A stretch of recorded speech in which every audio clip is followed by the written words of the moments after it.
So, welcome to the Galactic Earth Council, and I'm going to pin myself here. Welcome to the Galactic Earth Council, Chapter 11, Study Group. And this is number 3.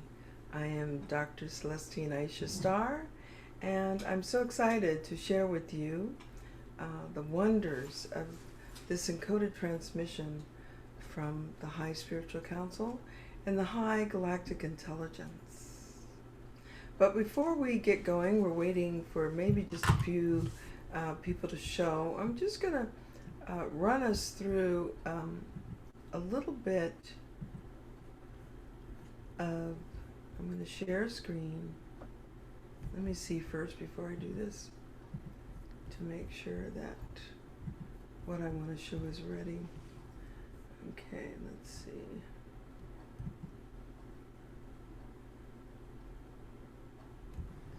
And what we'll do is we'll go like so. There it is. Okay, how's that? All right, and then let me see if I can get it into. One moment.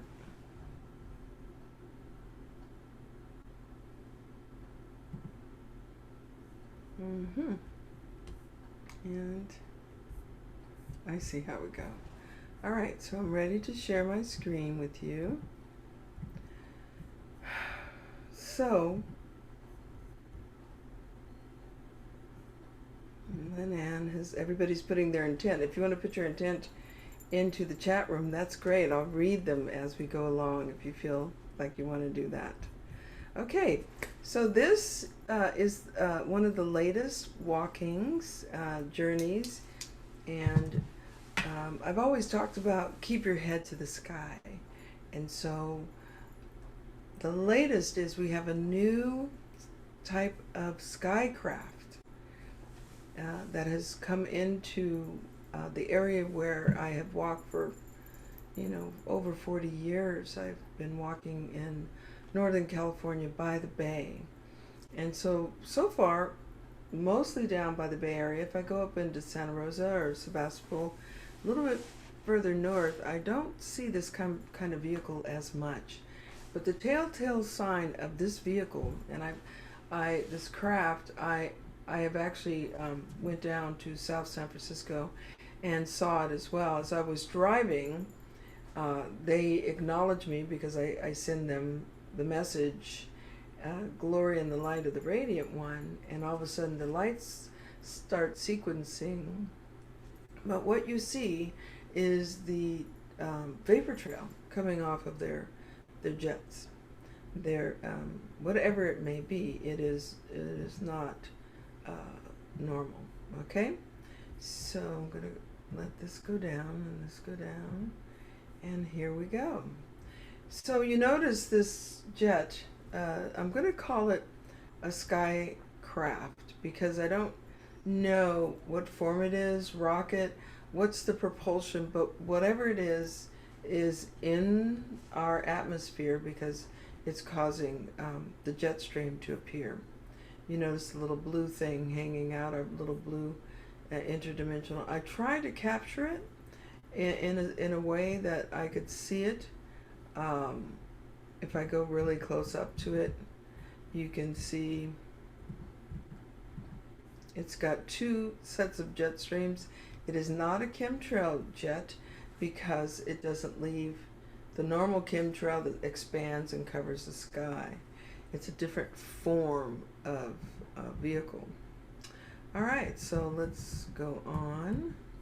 So I'm watching this vehicle, and I see ahead of me, this bank, and it's where you and I walk a lot, Chris, this bank of energy field. And the thing about clouds, when you see kind of the positive, negative formations of clouds, it's something from the other side, from a dimension that's adjacent to ours. And I believe, Rife, the scientist Rife, who made the Rife machines that are still functioning today, he created the biomats and the um, the healing process of putting things together like wool, cotton. So you have these different conductive energies. He studied these kind of clouds.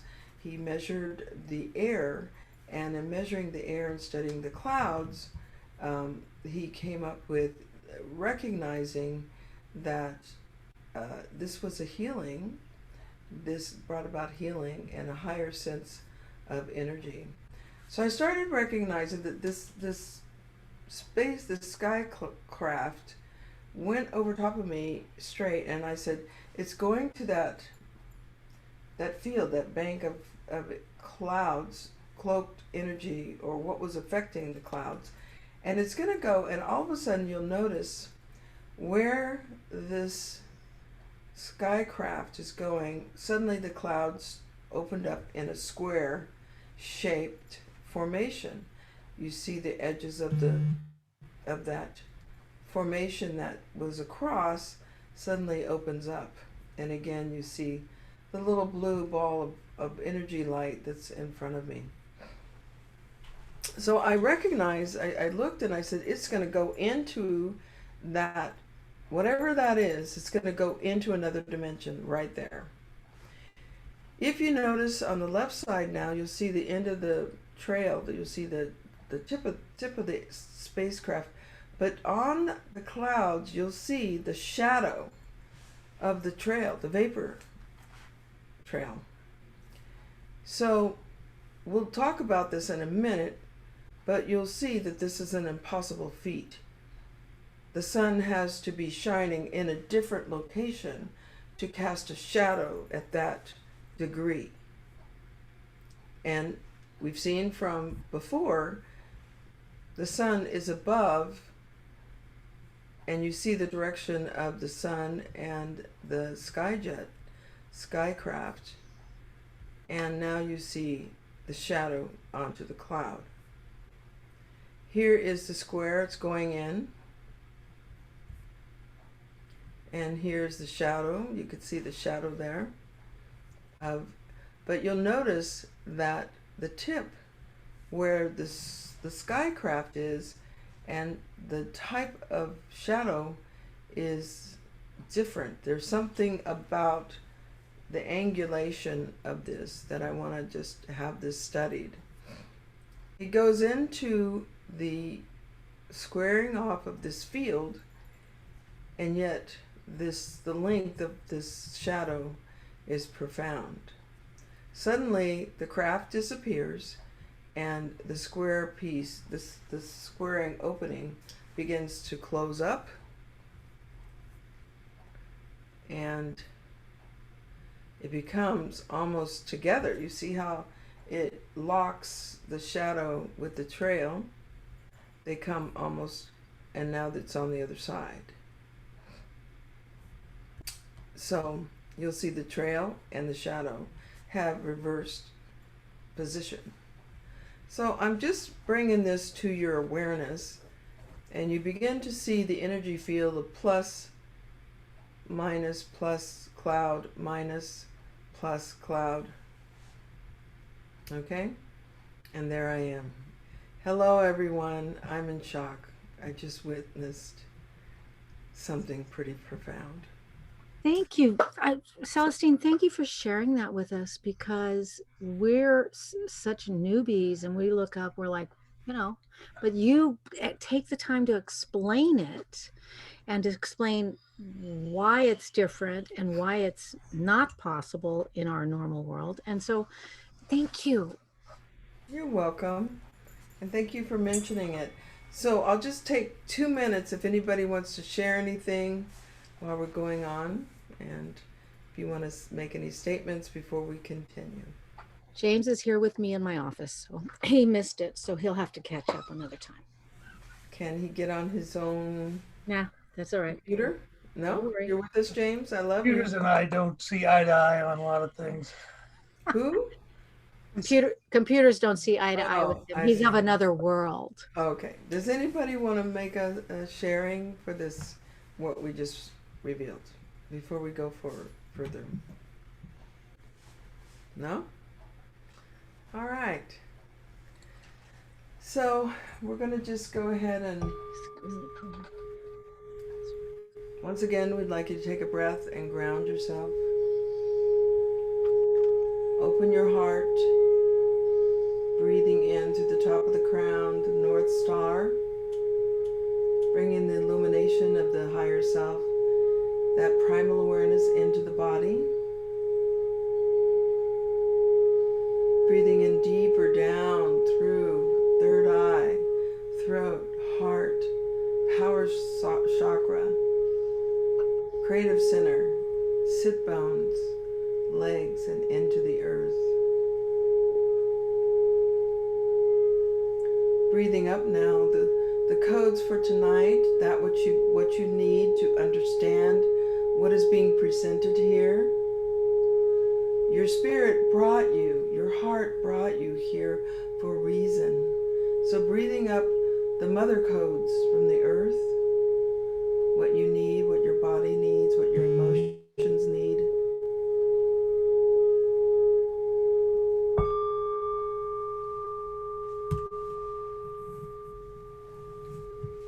Durandambe narabeoramayara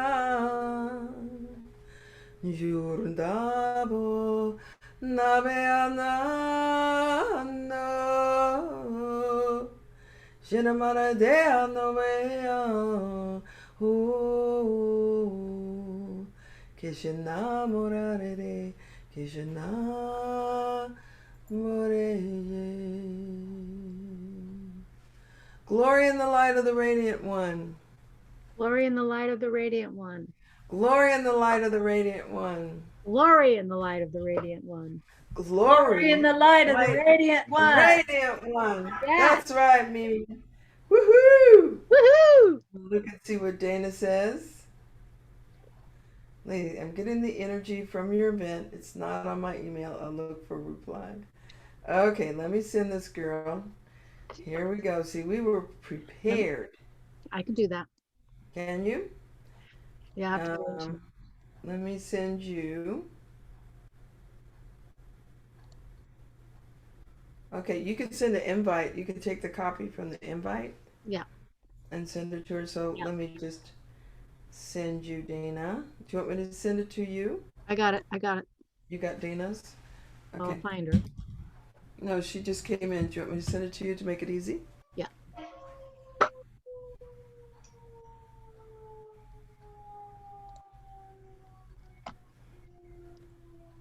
Okay, I sent it to you. Okay, sometimes people don't get the exchange, but she wanted to be here. All right. Karashkana peheras ner nabad. Shurna. Keneshkanate. All right. So let me get the study that we have for tonight. Everyone here understands about the High Spiritual Council,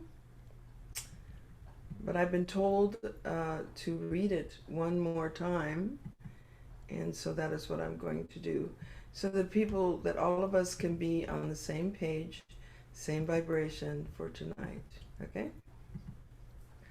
All right.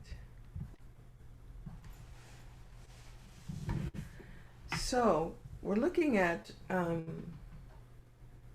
honoring this activated light transmission for humanity by the High Spiritual Council, the Prima Ultras, and glory in the light of the Radiant One. And they start out by sharing that they are interdimensional grouping of cosmic intelligence. So just take that in. And they are assigned to assist in the overall existence of designated sectors of time and space and universal planetary systems that would include our Earth.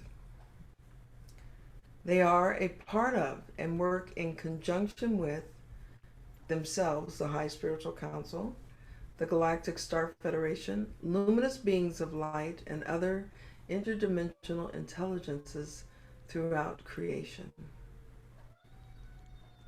All right? So just take that in. My experience of them has been that some are incarnate and others are not. And before we begin, I think there was a few people who wrote their intent. So I'm going to read them just because it's a good thing. Linan says, I intend to bring healing to the reptilians wanting to take back control of the good of Earth. Marlena says, I intend to expand my awareness of our galactic family, even the reverse ones, as we are one. And she also exclaims, glory in the light of the radiant one. Thank you. So let's begin our group number 3. Although it says September 6th, that was the last round, but this is the document we're going to use. This is for group 3, chapter 11, Light Study Group. So during the time of the unified relations What page period, are you on? What page you on? I am on page 86. Got it. Okay? During the time of the unified relations period, Earth's magnetic electrical field was open to allow galactic intelligences who were called to move their domain to the greening environment, and those who were called to Earth to partake in the unified relations cycle to create settlements in areas that were appropriate to their needs and functions. The whole of the Earth came alive with illuminated intelligence. This was the beginning of the development of civilization on your Earth as you know it. Small groupings of colonies were formed over the entire Earth, both upon the continents, within the Earth, and the waters. It remains such to this day. Special developments were erected using the raw materials of your planet, creating groupings of settlements or colonies, many of which had multiple galactic intelligences working and living in union with your Earthkin. Vast greening areas on your Earth were left in their pure original state. The Prima, the Ultra Prima, the High Spiritual Council, and the Galactic Star Federation set the parameters of galactic intelligent colonization and growth during Earth's unified relations cycle. Resources were not utilized or removed from certain areas of Earth and throughout your solar system.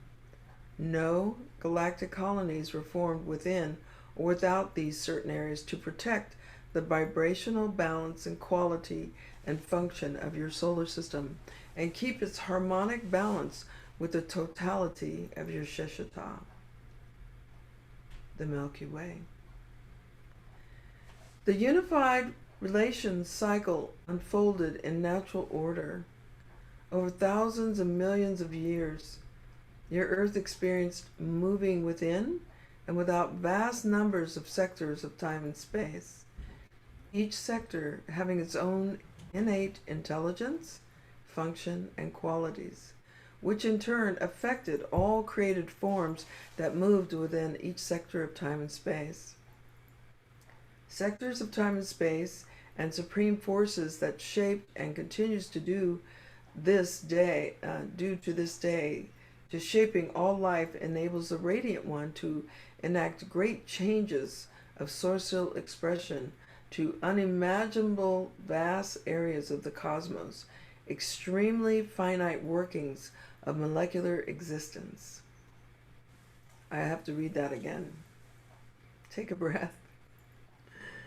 Each sector having its own innate intelligence, function, and qualities, which in turn affect all created forms that moved within each sector of time and space.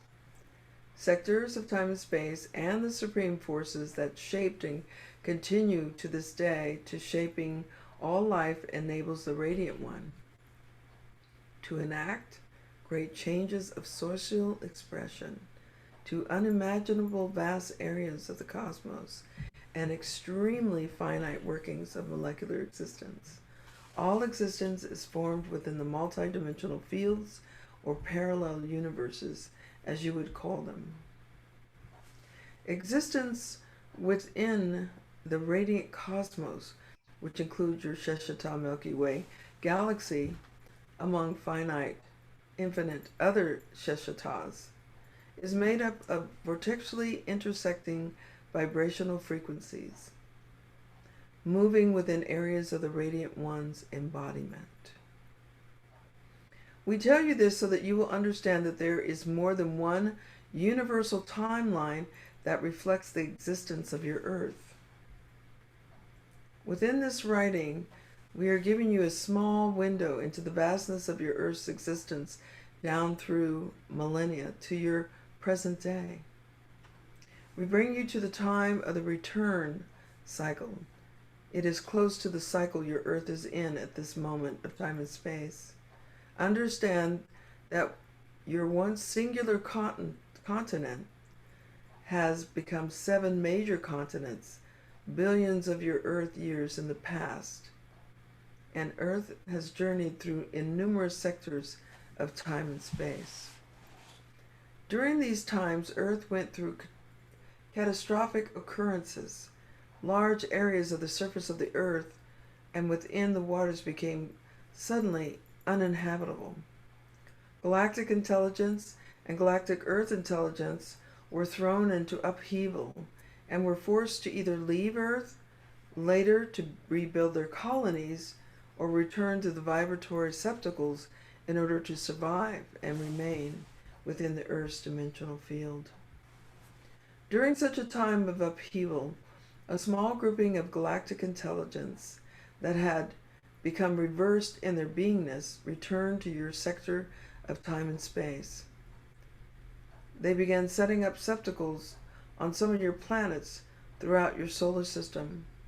Their presence was known to have become prominent in certain galaxies throughout the cosmos. Their purpose of existence was in polar opposite from the original purpose, many of which express destructive tendencies. They are known as reverse ones, or reverse galactic intelligence. This certain grouping still exists in your present time and space, and is one of the causes of the difficulties and challenges that many of you Galactic Earth Kin are experiencing in your world today. Some of the reversed galactic intelligences are awakened to their reverse nature, and others are not awakened. Some are in biological units, physical bodies, and others are in embodiments of radiant light and can change their appearance. The Prima Ultras, High Spiritual Council, and the Galactic Federation hold the reverse galactic intelligence to their purpose, quality, and function as the radiant expression of creation. If the sector of time and space is not one of a high enough frequency to keep the reverse galactic intelligences from bringing total destruction to galaxies, solar systems, and planets, they are held in stasis, removed, or made inoperative. The totality of all dimensions in the Radiant One's cosmos are not made up of polar opposite vibrational frequencies. Harmony is the central key to the totality of the Radiant One's existence. So we'll stop there just for a moment, and let's look at the chatty. Oh, Rebel, I intend to expand the unity consciousness, share love, peace, harmony with all the light beings in our solar system and sheer galactic realms. Thank you. My intention is to love you all and to share the light of the One. Okay, so let's open the field. Let's have some discussion about that. We talked about how the Earth was one continent. And so, we're crying our little blues about fires and floods and all of that. Carlene, do you have something to say?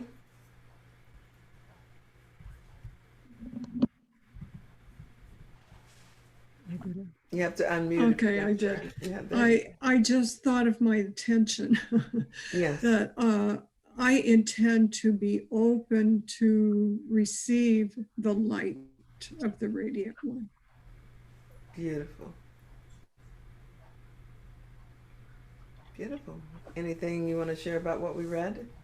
Oh, well, and with that intention, how can I possibly be under the spell of the reversed ones?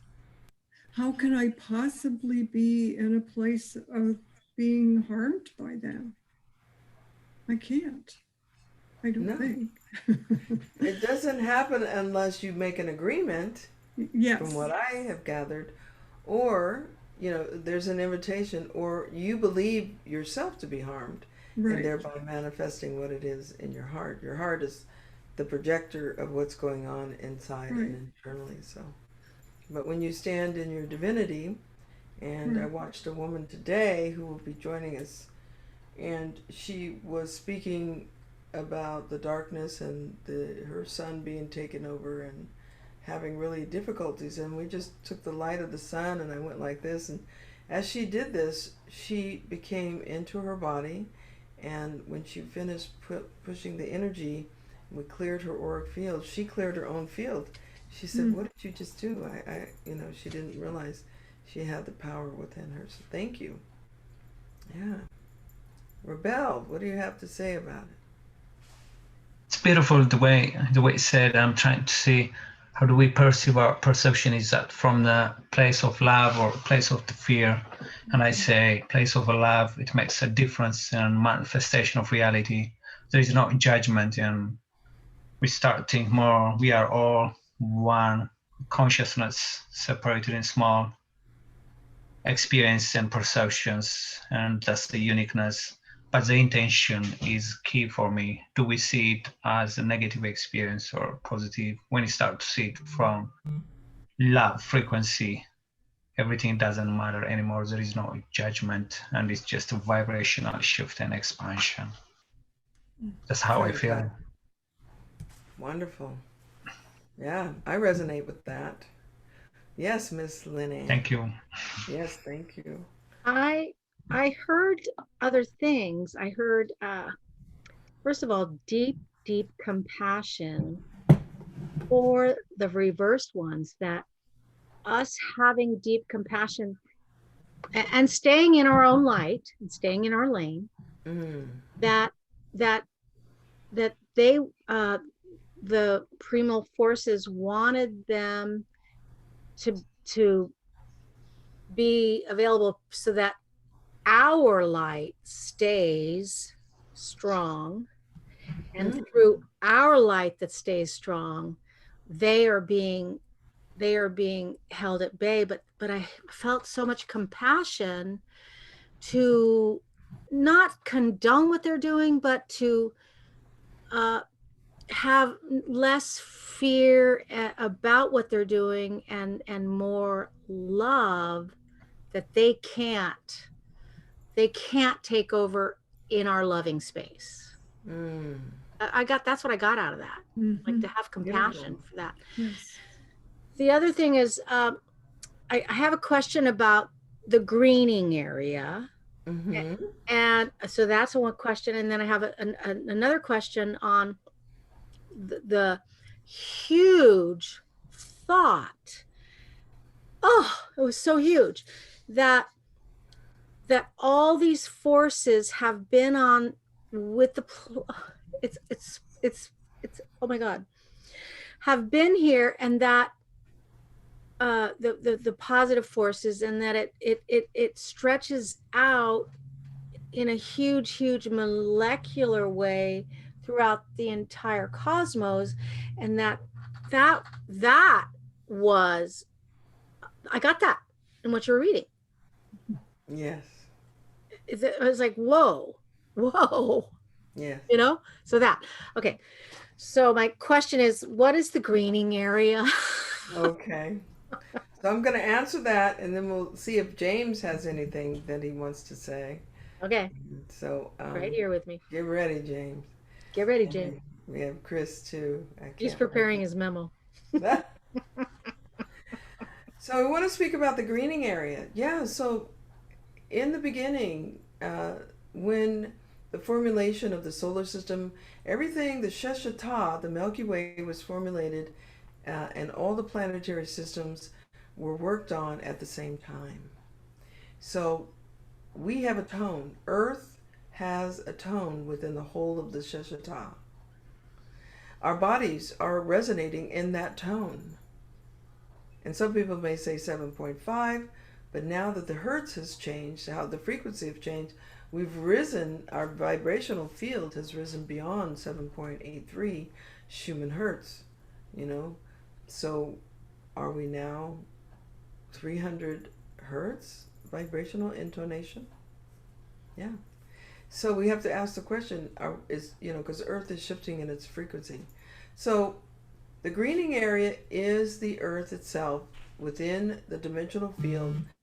That molecular structures can be built up from photons and protons and atoms into formations of living beings, as we would call them, sentient.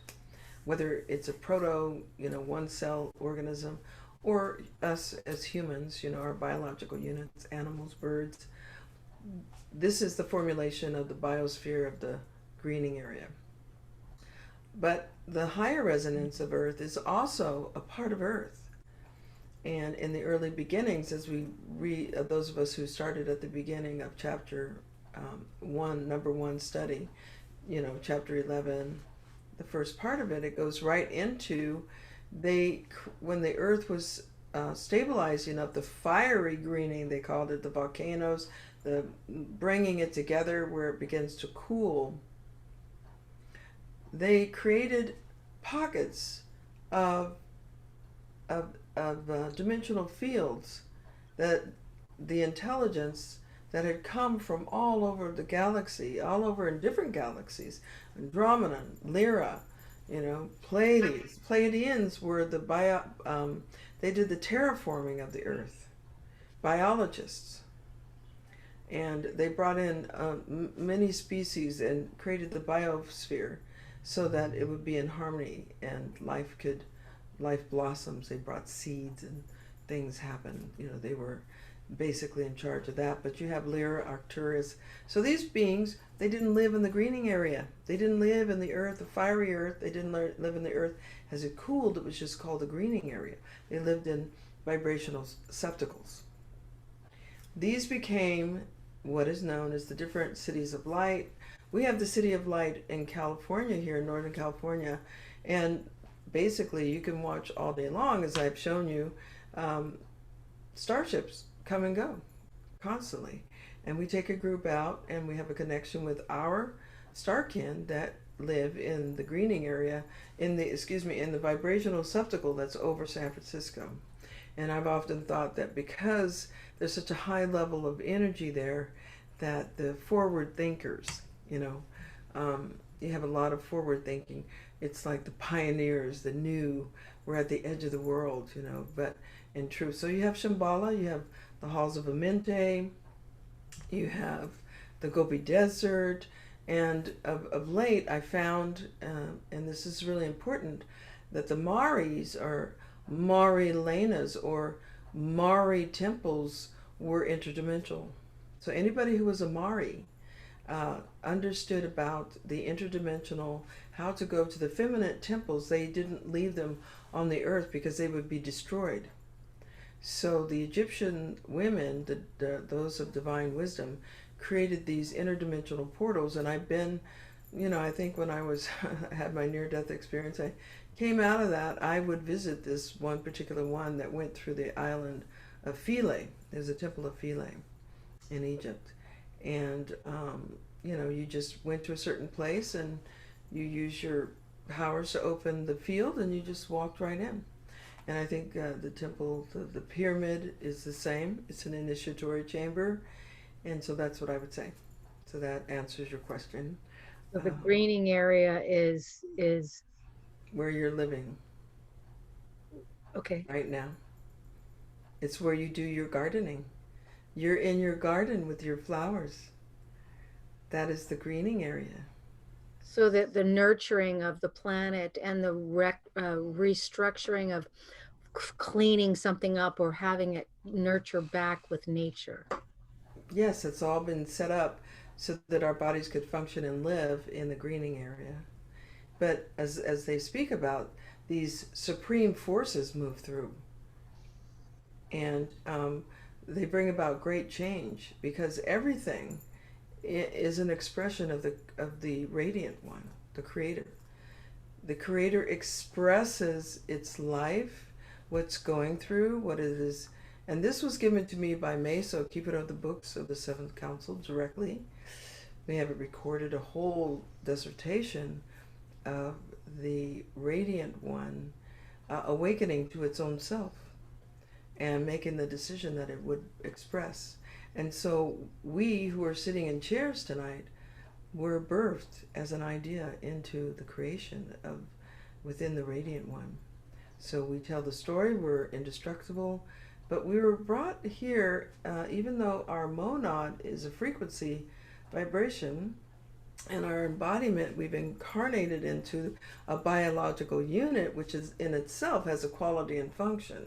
So we have a life path, and then we awaken just as the source did, as your creator God did, the creation, and we awaken and we begin to manifest our own creation, and we work until the two become one.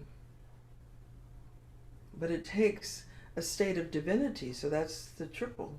So you have the radiant, you have the divine self, the conscious primal awareness, and then you have the human, all coming into oneness, you know. And so as you do that, you become the philosopher's stone, or you become the great divine one. And there are many, many, many. Okay, so we're going to keep moving along. And James, would you like to step into the picture for a moment? Maybe switch seats with Lynn Ann. You want to? Yeah, there. Oh, there he is. I have so many questions that I feel like I'm not in the right place. Start with one question. Start with All one. right. You don't have to have a question. Well, you can have a question, or you can have a comment. I have just so many basic questions of, for example, is the radiant one the one who did the Big Bang? I mean, where did that come from? Thank you. That's a fabulous question. I love that question. So let's just take a breath. And I'll start with what I was given.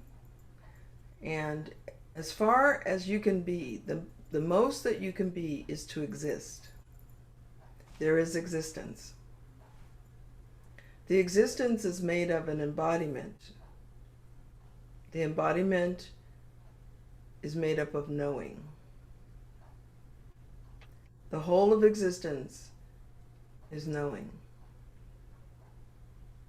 The intelligence within that existence is the key because it understands how to create from that moment. Existence, intelligence, and knowing has its own history, and it is the eternal self. When you go to that place, it is unspeakable. You cannot voice, it cannot come out of you, because those that know don't say, and those that say don't know. But that which is first born, first existence, created our source. So the source that you're speaking of that made your body as an expression of its own life, there are more than one of them. My understanding is you were this sourcial being that we are within did not create our world as a big bang.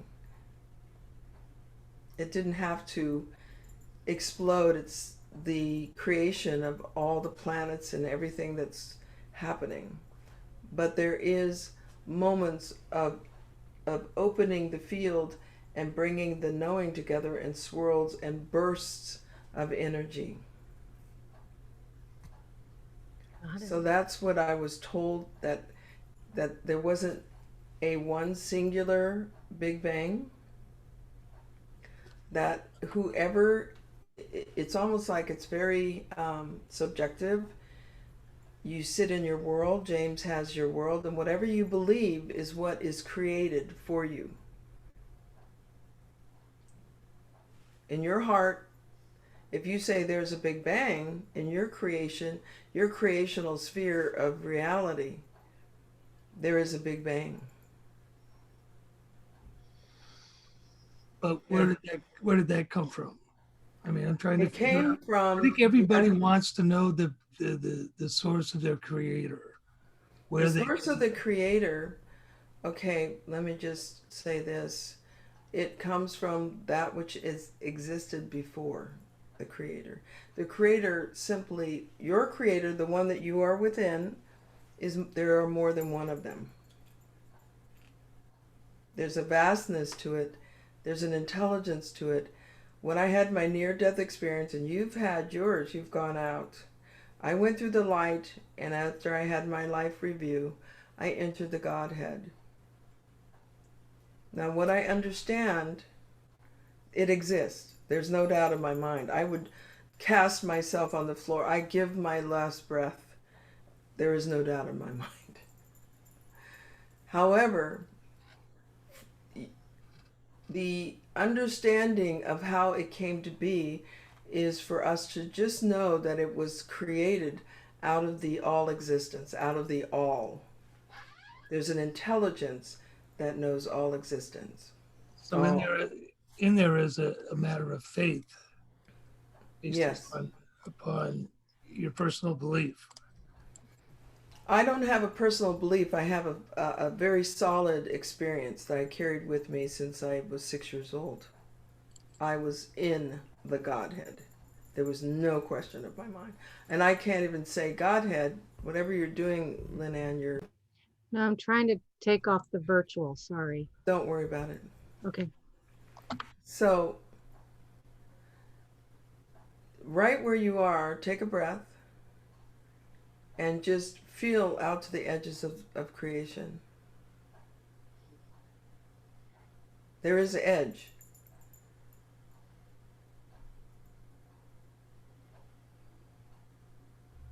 Now feel the intelligence of that creation that you just sensed. And the mental creation, the mentalness, your consciousness, the consciousness you have to use to do that,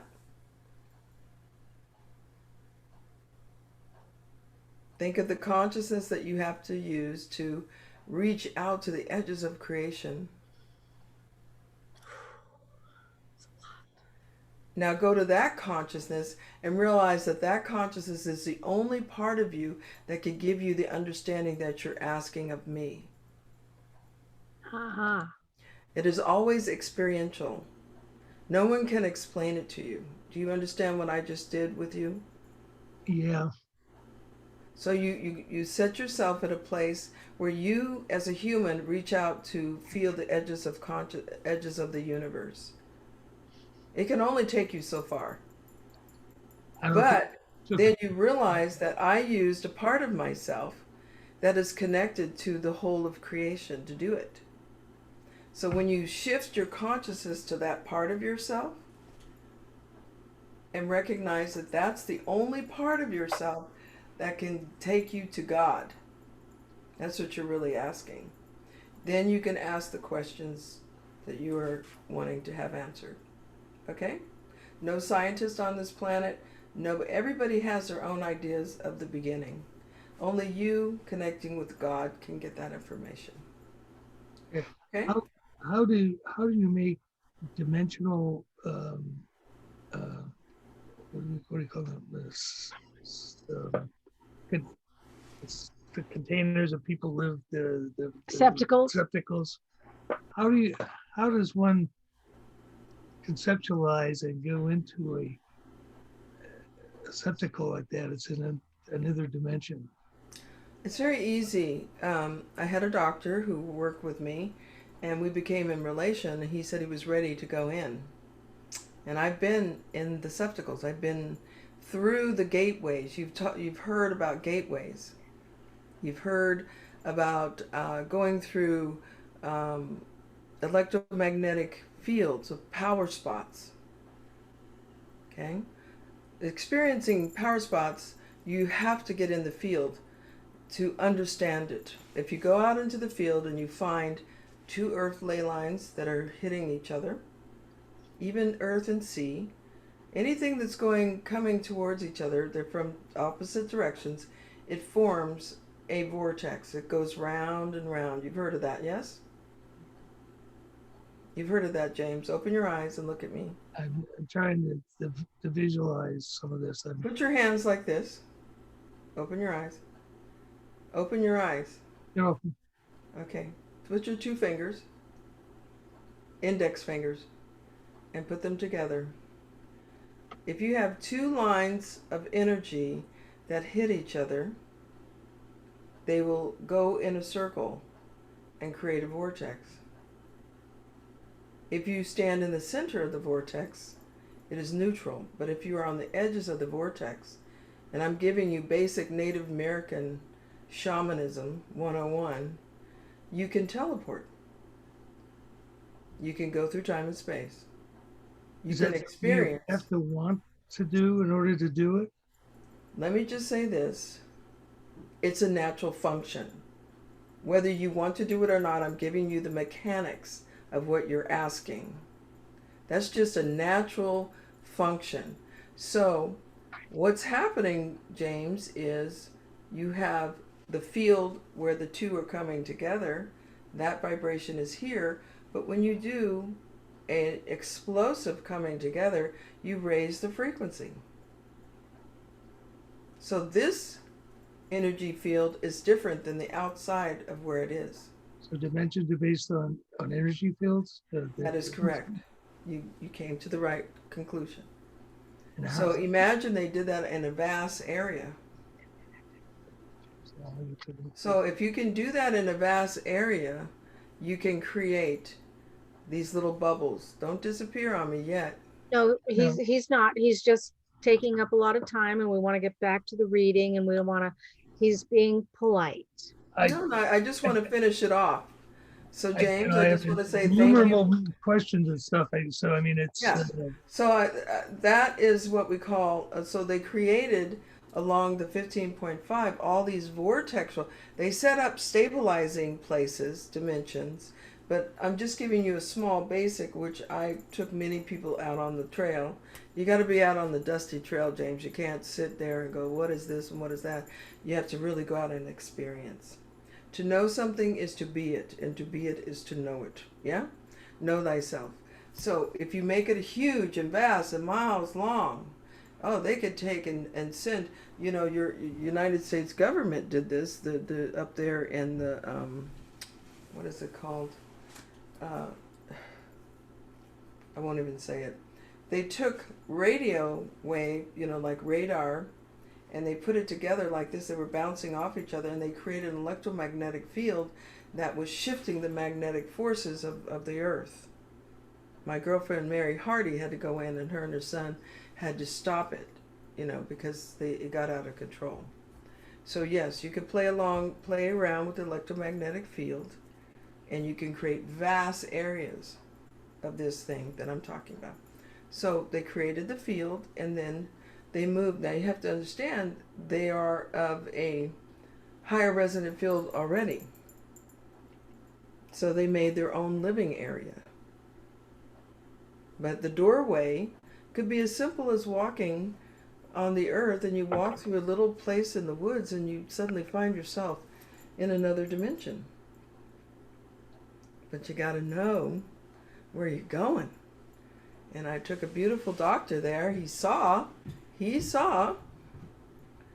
the vortexual field, and it was amazing. He was too afraid to go in, but he did see it. He saw the buildings. He saw the life. They have libraries. They have everything you need This is what is awakening in humanity right now, is the dimensional fields.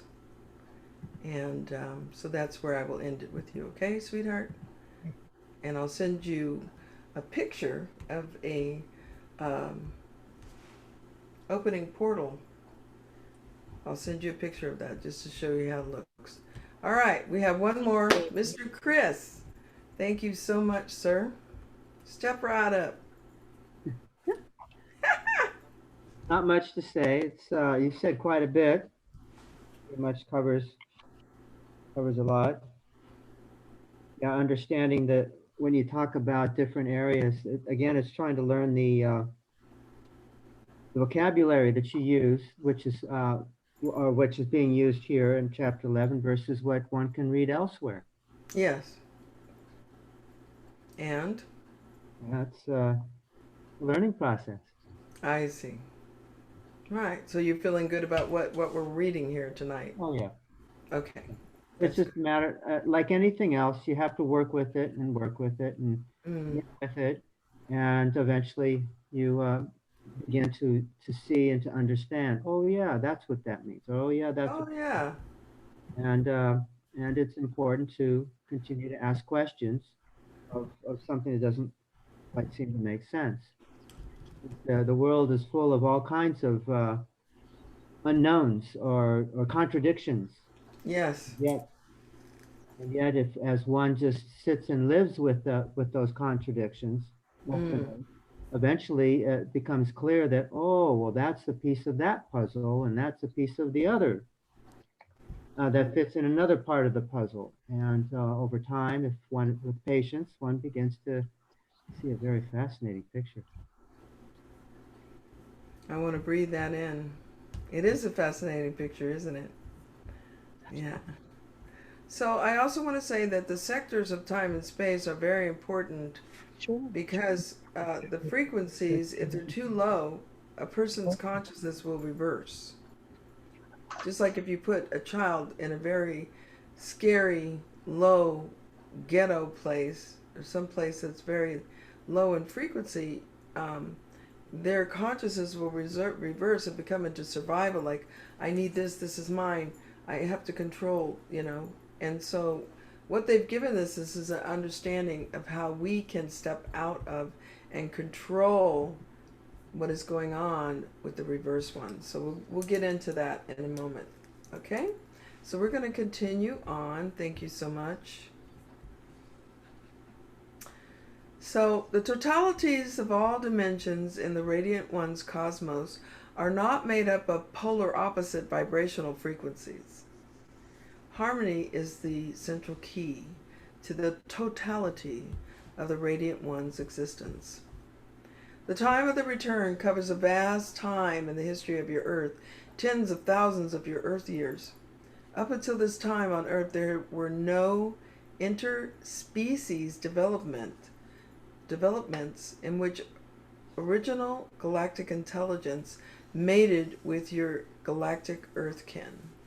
All lived in groupings as one. The Galactic Earth Kin represented the galactic intelligence on Earth. Those of you in human biological units today represent your Earth's galactic intelligence, as was prescribed in your earliest conception. The time of the return marked the beginning of the interspecies and biological tampering of the galactic intelligence on your Earth and in your solar system by the reverse galactic intelligence. This would enable those who took on earthen bodies to be able to live easily upon your Earth and multiply in numbers. Others' interspecies developments allowed the reverse galactic intelligences to create a species that would do well in other planets and Sheshatas. Survivors of Earth's catastrophes were thrown into what you would call primitive states of existence. Earth's extremely high magnetic electric field allowed for biological life forms to take on enormous sized structure. Many new multicellular biological species were brought to Earth by the reversed galactic intelligence, some of which were of gigantic proportions. Their biological units or embodiments dominated the earlier biological species that lived within the greening environment. The rebuilding of colonies and outposts in the greening environment of Earth and in your solar system changed over millions of your Earth years. Within knowing that many of the planets in your solar system and in your Sheshata Milky Way galaxy were unstable for colonization, many of the galactic intelligent groupings returned to live once more within the vibrational septicles and stabilization systems. I mean, really, why chop wood and carry water? If you ever get a chance to go into one of these beautiful cities of light, it just makes sense. Groupings of your Galactic Earth Kin united in certain galactic intelligence to rebuild their colonies. They united with certain galactic intelligences to build their rebuild their colonies. Can you tell us, Celestine, where are you right now on the? I am where it says Earth's Reintegration Reveal 89. Thank you. Thank you. Colonies were built on a grand scale, creating magnificent colonized cities, as you would call them, megalithic cities and sites. This period in your Earth's history is within the last 75 million to 3 million of your Earth years. Megalithic cities of great importance were placed along the 15.5 parallel and in the central continental alignments of the Earth. All megalithic sites connecting to the high spiritual councils and the Galactic Star Federations were placed at the vortices of magnetic electric lines of energy. This allowed those of galactic intelligence to anchor the high vibrational fields of the planet, stabilizing and harmonizing the Earth's vibrational frequencies, quality, and functions. Sequentially, the number of reversed galactic intelligence increased in relationship to the development of their colonization. This occurred over long periods of time and space as you know it. Off-planet reverse ones united with the galactic intelligence that had experienced reversal of their beingness, but had remained on Earth in the small areas of the greening environment. These areas were designated by the Prima Ultras and the High Spiritual Council to those reverse galactic intelligence that remained from the destructive cycle. The designation was in accordance to the vibrational frequencies and harmonic intonations of your planet. All care was made to uphold and uplift those who were affected by All care was made to uphold and uplifted those that were affected during the destructive cycle by having their essence and the consciousness of their beings reversed. Over the millennial of time and space that had passed since the destructive cycle, those whose beingness were affected with their essence and their consciousness reversed became a new factor in the harmonization of your Sheshata Milky Way galaxy. The reverse ones began having a need to expand their area of existence and to redevelop the biological structure of their current species into more powerful and intelligent beings. Sound like today, huh? Yeah. The reverse ones became an extreme factor in harmonizing your Earth and the planetary solar system for themselves. Over tens of thousands of your Earth years, their colonies grew and continued to expand beyond the areas that were designated for those who went through the destructive cycle and were affected by the sector of time and space that caused the reversal of existence. The reverse ones advanced their technological abilities and began biological regenerations using genetic engineering, magnetic electric phasing operations, and interspecies development. Biological experimentations were made by the reverse ones to create a new form of Earth biological unit in similar formation to the original 12 galactic Earth intelligence. Your ancient myths tell of this time when both humanoid-like beings with advanced powers and genetically engineered biological creatures lived upon the Earth. It was determined by the Prima Ultra, the High Spiritual Council, and the Galactic Star Federation that the reverse ones were beginning to affect the function and the quality of Earth and other planets within your solar system with their destructive tendencies. Measures were taken to contain the areas in which the reverse ones resided and to stem the continuation of their biological and interspecies operations.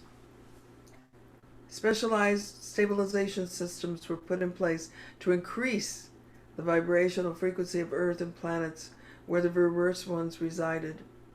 This had a direct effect upon the reverse one, causing them to lose the ability to affect destructive tendencies. Their magnetic electric pulsations ceased. The Earth and other planets in your solar system were brought into a state of harmonization. Over the vastness of time and space, constant monitoring and adjusting the vibrational frequencies of your planetary system was paramount. It continues to be a part of the planetary development within your Shishita. Let's see. We have a little bit more to go, so let's stop there and open the field. And I just want to say that we are experiencing a lot of this information at this time. We have genetic engineering, trying to work with our food.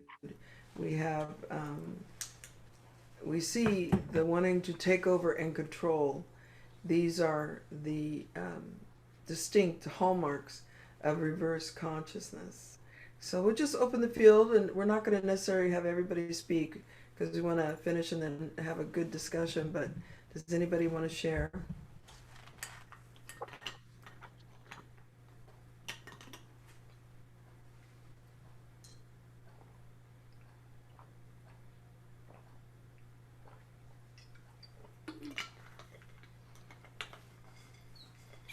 Okay, Chris, you want to say something? No, just a lot. Okay. I'm all over. Yeah. So I get a lot of people who, if we were to recognize the distinct traits, and this is an important chapter, this is an important part of chapter 11, is to understand that we have the power to raise the frequency of the earth through the science of vibration. In a certain frequency. We've been given the tones, and you can find the tones on YouTube under the Galactic Earth Council channel on YouTube. I gave out the 10 tones.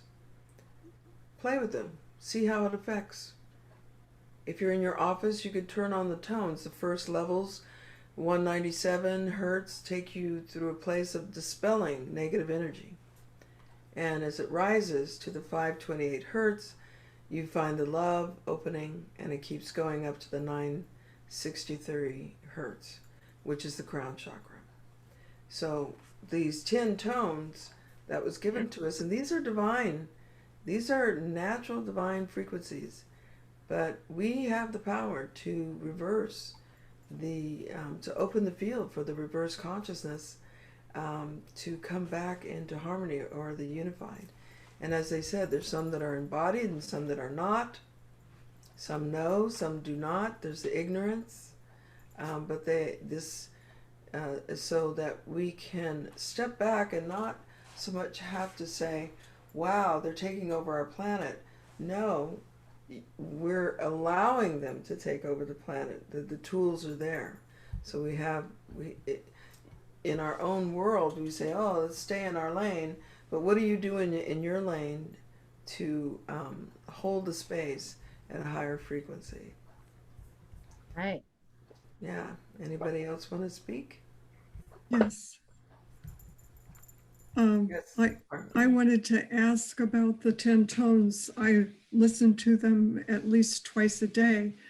And the first tone, I can hardly hear. Yeah, it's not playing until you can hear it, and then it's very low. And when we recorded it, it was just the title, and so go in about 10 seconds, and then it should start up.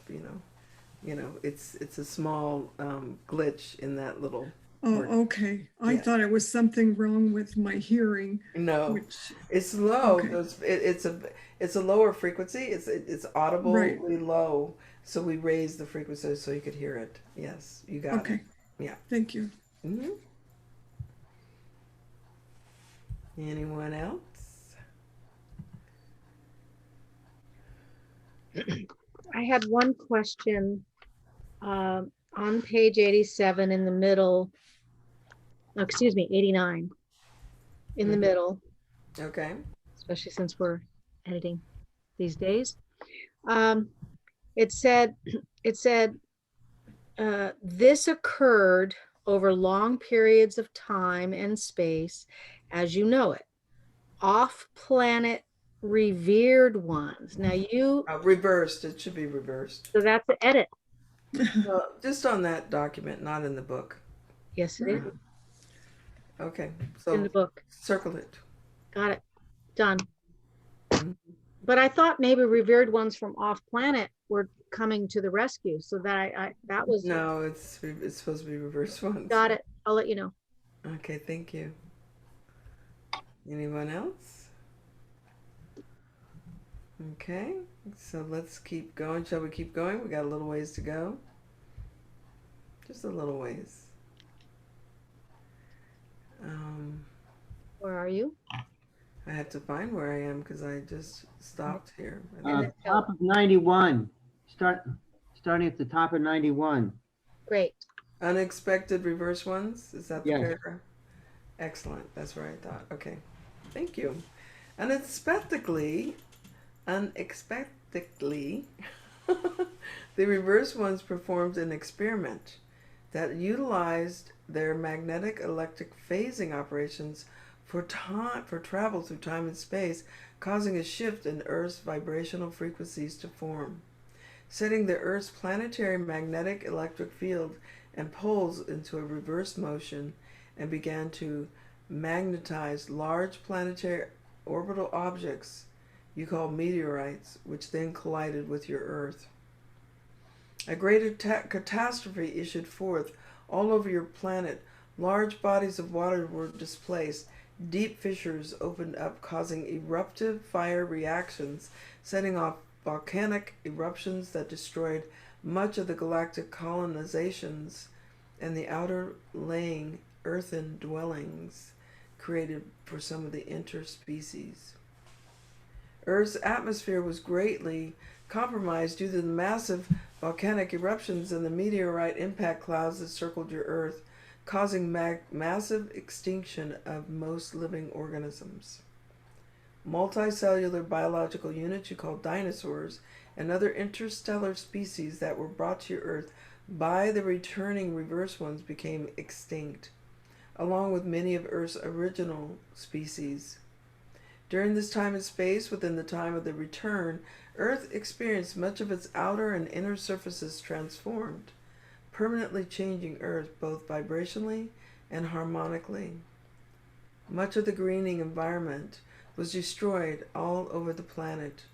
Most of those residing in the galactic colonies and the colonies of the reverse one were permanently transmuted from its earthly dimension. The experimental interspecies biological units that were living near the colonies of the reverse ones were destroyed. Only a few areas of the greening environment survived with the Earth's original biological species. A small grouping of a few interspecies biological humanoids made by the reverse ones survived. We called them the reversed Earth ones, or Earth ones, as their embodiment and intelligence were genetically engineered by the joining of certain biological species that were on Earth and the galactic intelligence of the reverse ones themselves. The formation of the Earth ones were held by the Prima Ultras and the High Spiritual Council as expressions of the Sorcerer Radiant One. Great care was taken to assist those that survived to establish a new existence outside the destroyed areas of the reversed ones. This is a natural transition in harmony, their ability to adapt and survive in the greening environment. Over thousands of your Earth years in time and space, only a few of the Earth ones remained in the greening environment. Your ape and gorilla species were part of the Earth ones, as was your Cro-Magnon and 22 other interspecies humanids and humanoids, or humanoids as you call them. An alliance of galactic Earth Kin and galactic intelligence brought forth the wisdom and the impulse from the Radiant One to allow for the incarnation of a few of the galactic Earth Kin and the galactic intelligence into the biological units and embodiments of the humanid species. This allowed the evolutionary process within these certain species to occur and to give guidance to those whose inner consciousness was created out of the reverse one's genetic engineering. The galactic incarnate ones, as you may call them, then became the Awaken guides for 5 small groups of interspecies Earth ones called the Groupings of Five. The Groupings of Five were distinguished by their biological color, shape, form, quality, and function. They had the abilities, as did many other surviving interspecies Earth ones, to multiply through the interpairing of their species, female and male, through sexual intercourse, as you call it, birth and care for their young, and live their purposeful lives until they no longer could sustain their biological units. With the help of the Awakened guides, the Grouping of Five were able to evolve beyond their original conscious awareness. Their lifespan was much shorter. Their appearance was different in comparison to the original paired Earth Kin that lived in the greening environment. The transformation of the interspecies Earth ones, the establishment of the galactic incarnate ones, or Awakened guides, by the High Spiritual Council as guardians to the Groupings of Five, assisted them in their evolutionary process, took place at the end of the time of the return cycle, 1,200,000 years ago on your Earth, in your Earth years. So that was quite a very tumultuous time on Earth. I think there was a lot more to what was going on with the dinosaurs and how they got there and what was going on with all of that. But So you start off with this linear. The reversed ones performed an experiment that utilized their magnetic electric phasing operations, and it created a catastrophe. And then we come and we help them, and then they create our beings. Well, they created a set of beings, and this is the one thing that they wanted us to understand. Not everybody on the planet is an interspecies hybrid of the reverse ones. We have a lot of beings who say, well, all of us have a shadow, but that's not true. And they're going to get in, the next chapter gets into the receptors that were created inside of us, inside of those with the biological units that have these reverse consciousness set receptors. And, you know, those who weren't embodied can affect those receptors in the DNA and open that field, and all of a sudden you start thinking in terms of a reverse one, you see, but not all. We have avatars who are on the planet, different beings who came in and who are coming in as pure light, and they're like from the original Earth Kin. So I just want to say that. Thank you. Yeah. Anyone else want to share? Let's open the field and this is a very important chapter because we're dealing with what is going on. It is the same. They're taking us, you know, we have our leaders that have been working for 60 years, 70 years, since they set off the atomic bomb and, you know, ripped the sky. They set off 10 in Almagarter, New Mexico when I was 7 years old, and I saw the sky torn in two. And that was the beginning of other, you know, starcrafts coming in to our vicinity. I think they just, not only did we rip the thread, that was like a community, communication and electromagnetic field, the harmonic base of our Sheshata. But I think there was a need to come in and see how were we surviving, after that was done. We were breathing atomic particles, everyone. Children of the chemical age. DDT, all that stuff. So we have such a wonderful little quiet group tonight. We're contemplative.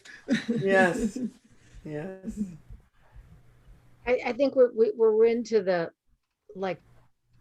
evil part, and that the evil conquered, and then now it's like, I think we're in that kind of a, oh my God, the reverse ones did it, and then they did their thing, yes, and they caused a big problem.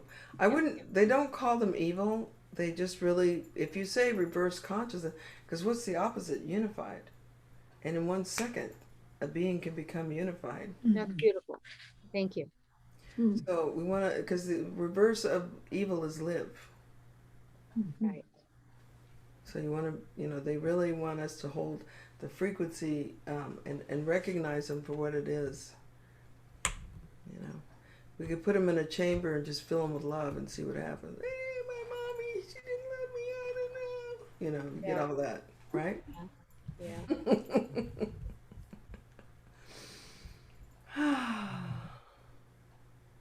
So, anyone want to share? So let's say, go ahead. Is that me? Yeah, that's you. Okay, I was wondering, it's a reading, it reminds me a little bit from pre-Adamite time. Is that from Akashic Records of Earth or reading, or is it also possible one timeline in the future, taking consideration we are on Earth dimensional, three-dimensional linear time? So where are we? Like, it's jumping on the chapter. It looks like we're at the very beginning. They've gone over how the Earth was brought together as one with the whole Milky Way. Oh. And then the Earth went in, there's these sectors of time and space that has, let me pin myself so that I could see. There we go. And I will pin you because you're talking with me. So there's sectors of time and space, and as the Milky Way goes through, that sector of time and space has an intelligence and a purpose and a function. So it affects the whole of the Sheshata, the whole Milky Way, not just Earth, but the whole thing gets shifted. And then as it goes out, it goes into another one, and another one, and another one. And it could have a frequency that's up or frequency that's down. So the destructive period was the Earth. Everyone had just got onto the greening area. They just started colonizing. And there was a set of 12, it was like 6 males and 6 females that were made especially, they were biologically created to live in the greening area. And when they say live in the greening area, it didn't mean when they're making their colonies that they lived in caves, because they were galactic. So they made these beautiful, and I've done healing work on people with the galactic origins, and the cities that they created were awesome, just amazing. So just as they got into building all these colonies, because most of the intelligence, the galactic intelligence, they live in the septicals rather than on Earth.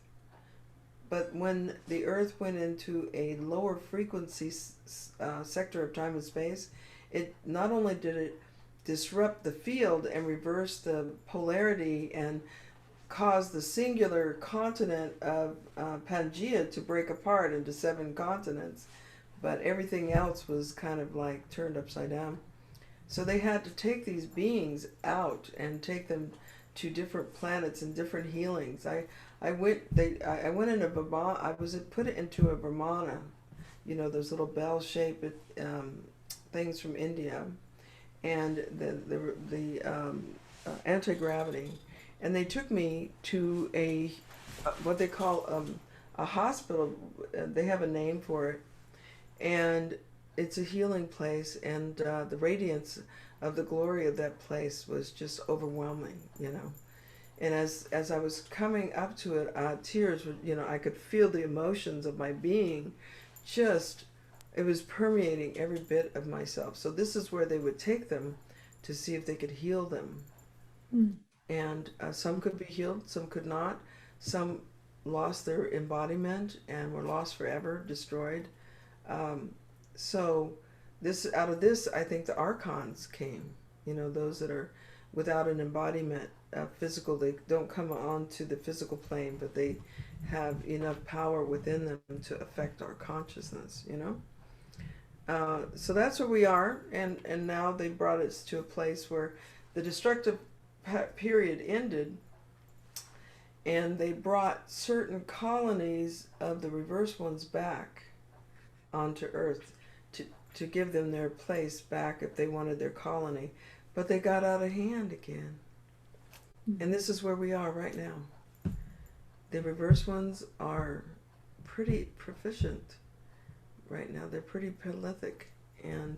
But that's, you know, so I keep having to stay in my lane and say, okay, I'm connected to the vastness. They show me, the image they show me is if you look at a beautiful white sandy beach and you see one grain of black sand, that's how many reverse ones there is in the whole of it. So, Our universe. Our universe. So if you keep it in proportion, then you don't. Tiny small. Thank you. But they tend to go for power positions, you know? They go for power positions. And then, is that Marlena? Mute, darling. No, that's not Marlena. It isn't. Okay. She's muted. I Wasn't have me. no idea who that is. Wasn't me. Go It's ahead. for me. I'm sorry. That's okay. It's not me from the family member. I'm sorry about We that. love your family. They have to talk. Okay, It go was ahead. just checking. So, okay, so my intention is to, on this, is to, and I'm getting it, have compassion for the reverse ones, for the reptilians, and what we're seeing and reading through here is that they did an experiment and it destroyed the earth, and then they're brought back. Some of them go to healing, some of them, but they're revered as part of the process here. Yes. which is something we need to remember. Okay, they have a place here too. They're an expression of the source, and so they have a valued part, and there's enough space for them to exist, but it's knowing that they're what it takes to keep them in a place where they don't overrun. It's like, you know, having a plant that overruns the garden, you know. Invasive. Yes. We love them. I like being reminded, especially after what we've been through in 2021. Yes. And that he's back. And so there's a part where he's aligning, I'm not going to even say his name, aligning right. with the troubledness and the something within the people are not feeling that they're heard, or whatever, the disinformation that's coming out that riles them up, that they're not a part of the possibility of positive and having a good life. Well, they're in a state of low frequency already. And so whatever their belief systems is, you have to, you can measure from a state of unified consciousness, take a measurement of self. And if you are in a state of survival, it is about me. How am I going to collect? How am I going to be, you know, secure? What do I have to do? I need a job. I need you to give me it. You know, I need. It's, you know, the pulling in. It's and then you think of someone who might be affluent, but yet they have reverse consciousness. Yeah. But it's what I can own everything. You know, I So- need to own everything to be powerful because I'm not sufficient inwardly. Yeah, these are good examples of, you know, anything in genetic engineering, unless they're doing anything that is not beneficial for the whole of the universe, has edges of reverse consciousness. And justification. And some people say that, you know, you have the right to, that humanity is working through that state of oneness, you know, of self, that you have to develop the self, you know, yes. But when you get out of your body, the only thing that differentiates you, because you can't take your wealth, you can't take anything, the only thing that will differentiate you from other beings is your moral code.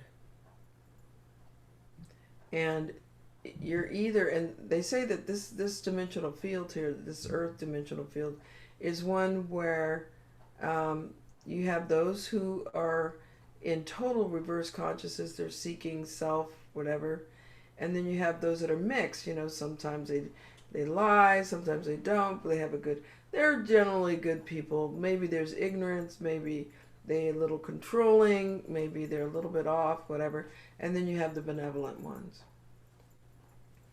So take your pick. Like attracts like. So whatever's within you will show up in your life for sure. And then you could just look at that, you know. So this is a really important, and I think Robel, he has asked to, we're going to ask him to unmute. And then he has something you want to say. I could hear it, but go ahead. I think it was Caroline I had before my me. She hand wanted up. to say, yes, she mentioned. Oh, She raised Carmen, her hand. there you go. It Yeah. was me. Okay, that was Carmen. I could feel someone. So where do the QAnon people fit in here? You That's- know, I hear them talk as if they are so focused on the danger of the reversed ones. And I don't like the energy that I feel coming from them. You have it absolutely correct. Okay, thank you. So it's a mixed bag, and it's a dangerous mixed bag. And Yeah. what I understand, in Japan, they don't really have the ability to speak out as they normally do. So there was a gentleman who started to utilize a platform. Somebody created a platform so the youth of Japan could speak and say little things and speak out. So there was a gentleman who used the platform to say what was politically happening in America and different places, and it became like an important stop off to keep up with the news that wasn't being reported openly in that case. And as this person grew, there was another gentleman who kind of stepped in, and he was assisting, like, you know, it's like, oh, this is happening. Let's make this communication thing going on. And suddenly, the person who was in the States, who was assisting in putting out information, had a businessman come up and said, look, I've got millions of people following. Let me join with you, and we'll have millions of people who will listen to what you're saying. And so that became the platform. So they kind of took it out of that platform and they created another platform. So now you have the Japanese one still happening, this new one happening.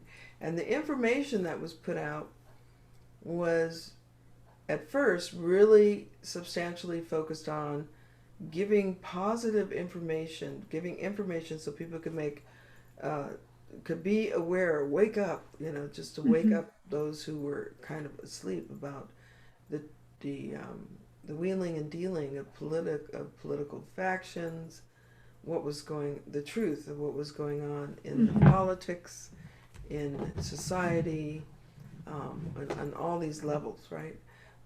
But the gentleman who had the money, you know, started putting things that just were not of a positive nature. Mm-hmm.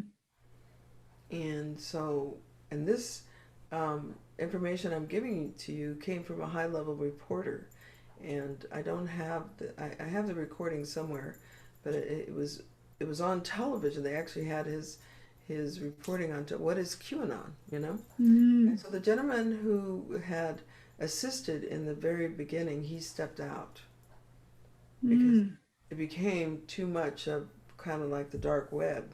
Japanese Yeah. guy or the business guy? The guy who was assisting, he was in stateside, he was an American, and he was assisting in And then the they have a Japanese. million followers, so then they took over. He took over in the sense of not so much the followers, but that he started putting this dark stuff out, the dark web stuff, Mm-hmm. and he stepped out. So the original guy stepped out, and then it became I think it's K8 or something like that. So we know that the person who used to be our leader, you know, our fearless manic reversed consciousness leader, started reading into this person who was putting stuff out on the web. It became that other people were adding to it, right? They were adding to it. And some of it was a game. They would just say something. Such and such as killed him on purpose. It was a plot. They would just say something and just to get a reaction, just to get the numbers. The numbers would go up. So over the years, it is now in a place where there are people who play games with everybody's mental abilities. Mm-hmm. And that's why it's a dangerous game to go on and investigate what's going on. You can't tell if somebody's just putting something. And that's what Trump started doing. He started tweeting just anything to see the reaction. Get the numbers. Get the numbers. Even if it's not real, get the numbers. They'll figure it out or they won't, you know. So that's where it became dangerous. That's what I know. Does that answer your question?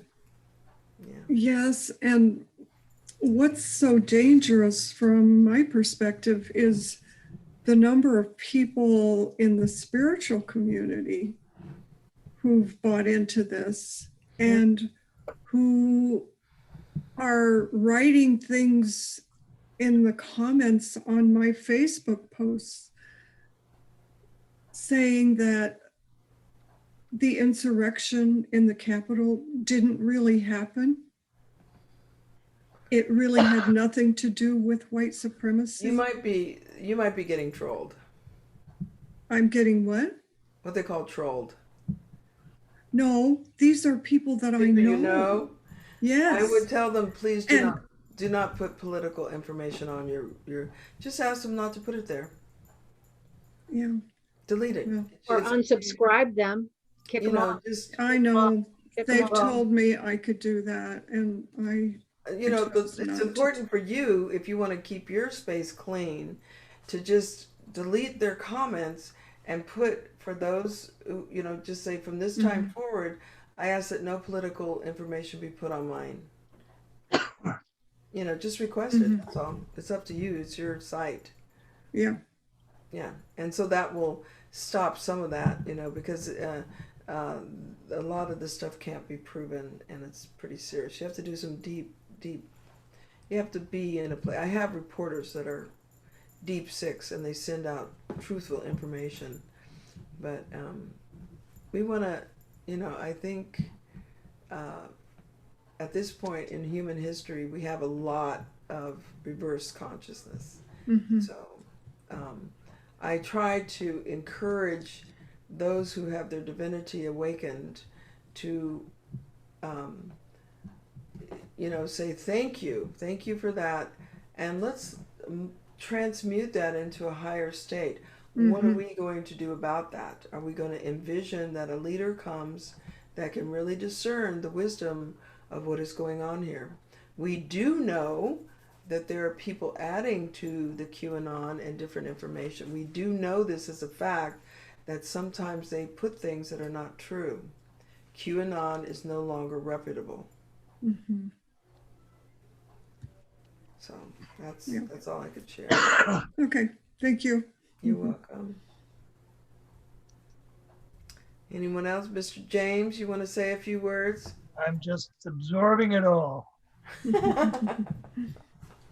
Excellent. He has highlighted his book with lots of questions and lots of underlines, and Well, he's been very serious. This is the place to ask the question.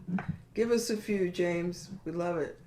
Come on, come up here. Thank you, my dear Carlene. I mean, the questions I have are like so, should I say, basic. I mean, I That's just what we need. I wonder the ultras and all the spiritual leaders, stuff like that. I mean, what form do they take? What do they look like? Do they have marriages? Do they have kids? How do they function? They're primarily those that are of the prima ultras. So you have to, you took yourself, okay, so you're asking from a place of a human. Now I want you to take a breath, and I want you to dissolve the energy, and I want you to connect to your galactic self, your consciousness that understands the galactic and the cosmos. There's a part of you that has that awareness. And tell me when you're there.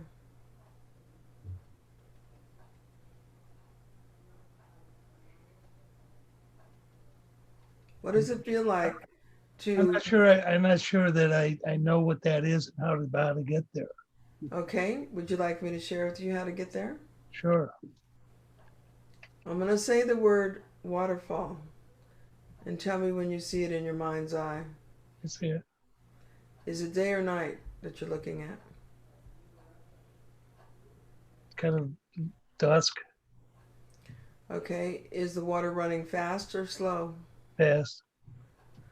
Understand that that waterfall is coming from a place within your being that knows no time and knows no barriers. Now go up above the waterfall and look at the landscape, and go to a place where you can see the water going over the edge, and tell me when you see it. Okay. Now go up above a little higher and see the earth in all its splendor. You're above the earth, you see the beautiful earth, and tell us what it looks like. It's rolling plains with green and blues intersecting, from the natural, colors of things. And now turn and look at the cosmos and tell us what the cosmos looks like. It looks like a starry night. And so that is your cosmic awareness. You won't find it inside the brain synapses. You won't find it in the memory banks, because you haven't been there. But that part of your consciousness. That's exactly why I'm asking. So that is your primal awareness. Now, you have your primal awareness, right? It's looking at the magnificence of the cosmos. And from there, you want to tune into the forces of nature that blow through the cosmos and just feel that. Isn't that magnificent? Those forces, that the winds that blow the trees. But it doesn't answer my question. It does answer your question. I'm getting you there. I'm taking you to a place where you can recognize that the consciousness that you need for me to answer the question to you. While you're in your human mind of opening and putting a cup of coffee and shutting the refrigerator door, that's not expanded enough to take in the magnificence of what I'm going to say to you.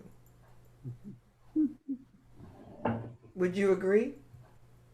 Oh, yes, I definitely don't. That's why I asked the question.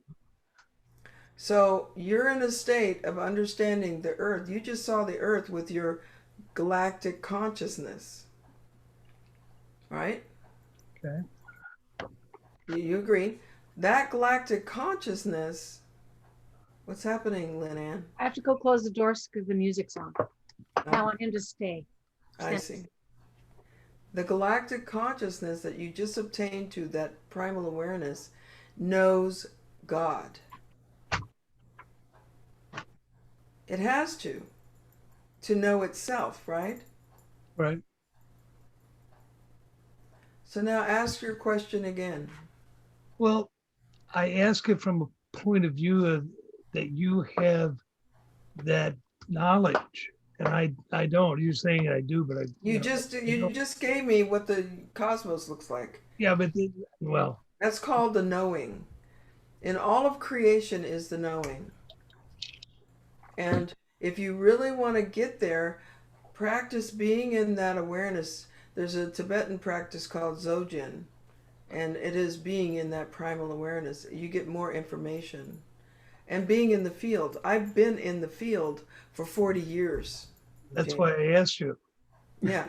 But I'm not looking for a shortcut to the answer, but these are. So what's the question again? Question was what are these people? What are these ultras like? What are they? They're look just like? like What do they? Do they have families? Do they? I mean, how okay. do All they? right. So it's a so magnitude to question.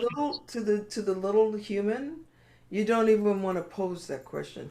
But see, when you went to the waterfall and you looked out into the cosmos, let's go there again. You're out there looking at the cosmos, right? It doesn't answer me. It does.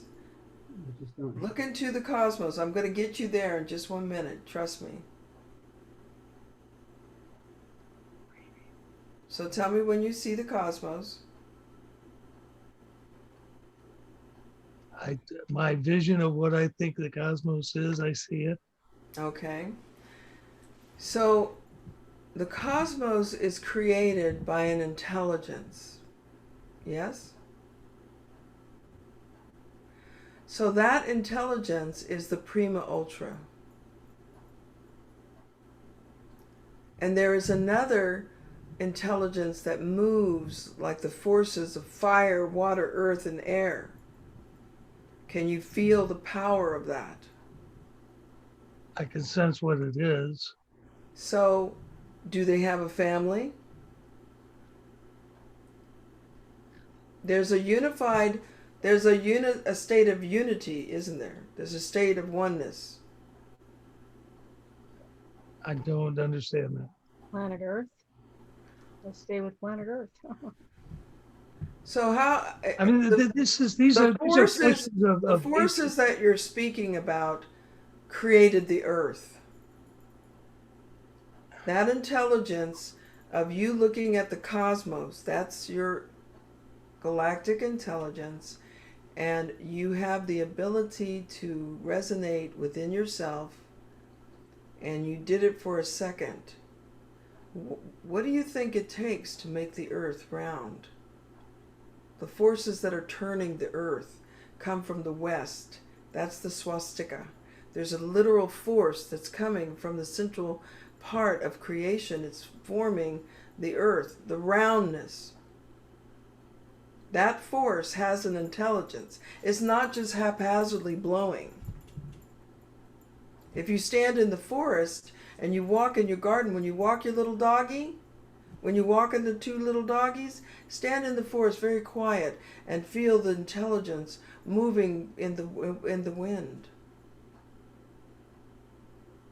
These are the natural forces. They have an intelligence and they are at one with all of creation.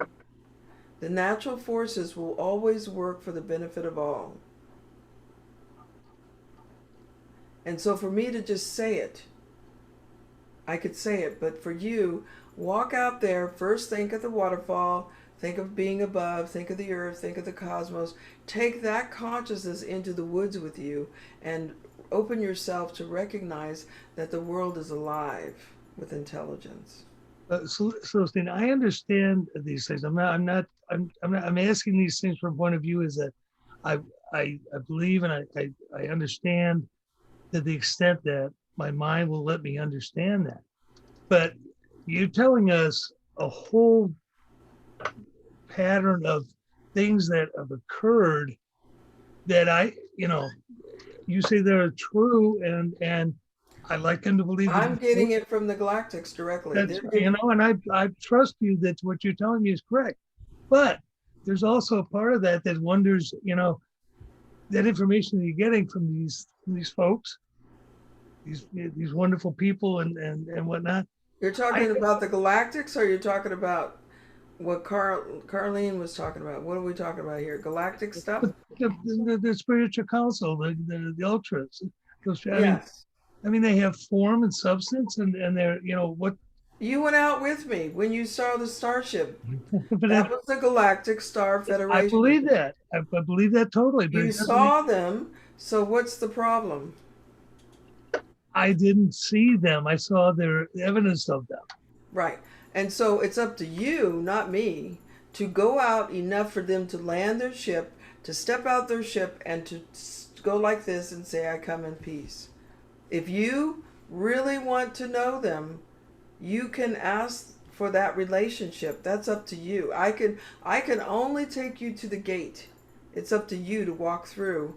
But you saw they gave themselves. You can use your galactic intelligence to see who's flying the ship. And you've heard me say this many times. Who's flying the ship? You can see them in, just like you saw the waterfall, it can take you into the ship and you can see them. And you can connect with them telepathically, and they will talk to you because they're that intelligent. But it's up to you, not me. I don't have to make you believe. Well, you kind of are a spiritual leader about this. But in order for it to be yours, what's improper about me asking the question and say that you have it's not improper, but it's for me to lead it back to you to have the experience, so it's yours. Okay, Chris is saying something. I've told you, but if you go out in the field, if you go out, James, into the field, you will have an experience that is your own. Then you will understand more about what I'm saying.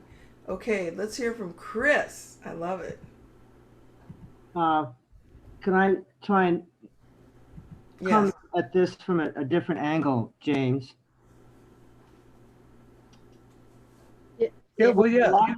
The lifestyle and the culture that we live in, we have to function in certain ways. And in functioning in those certain ways, we become comfortable and we function, we do pretty well. What is being asked of us at times, what religions or whatever, is that this particular way that we function or we feel, or these habit patterns in order to function, kind of limit our capacity to go outside of this box, so to speak, to go outside of this way of thinking, of feeling, and moving in order to be functional in this physical earth according to our culture. That tendency has us to look at everything out of our minds, to have some kind of physical, can I see it? Can I touch it can I see it with my eyes? Can I touch it with my hands? Can I smell it with my nose? And this limitation or this limiting of our being is necessary in order for us to be able to function in this earth, in this culture that we live in. The challenge is, do we have an understanding, or do we have the sense or an inkling or a feeling that maybe there's other ways of looking at things outside of just what we see with our eyes physically, what we smell with our nose physically, what we touch with our hands physically. And I would suggest something that has helped me is to simply get a seed, a plant, a seed, and watch it grow into the plant.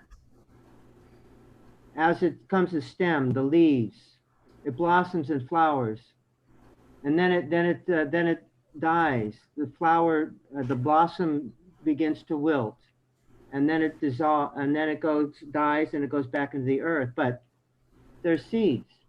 It gives off seeds, and over time, just simply observing that, and let your feelings and the rest of your being look at that, not just your mind, but your feelings as well. And it may take a while. It took me a long time. But then I began to see and to sense outside of what I see with my eyes, there's something more. What I smell, when I smell the blossom, what's behind, I began to sense and feel there's something behind this. What is moving through the pores and the cells of this beautiful rose that gives off such fragrance? And yet a peony gives off a different one. And sweet peas give off even a different. What is it that's moving through each one of those beautiful flowers, individual flowers, and yet a flower is a flower? What is that differentiation? And yet what is that oneness? And that's something in our culture that doesn't allow us to just experience and not have to put some kind of a specific smell to it, a specific form to it, a specific way that we have to look at it or feel it or function it with it.